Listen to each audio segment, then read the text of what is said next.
Det er Philip fra Fairpris. Hej Philip. Jeg tænkte på, om du kunne hjælpe mig med, at mine faste udgifter kunne stige en del. Nej, det kan vi desværre ikke hjælpe med.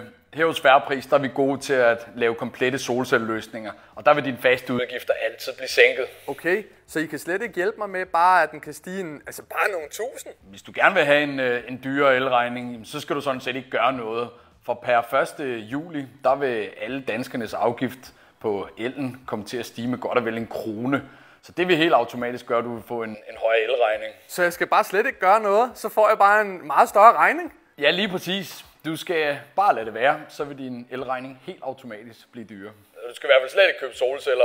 Ej, tusind tak for hjælpen. Ja, det var så let. Kan du have en rigtig god dag. Er du også træt af, at din elregning er styret af mange udefrakommende ting? Hvis du køber en solcelleløsning, så garanterer dig for, at din elregning den vil blive billigere. Hop ind på vores hjemmeside, bestil et opkald, så kontakter vi dig inden for 24 timer.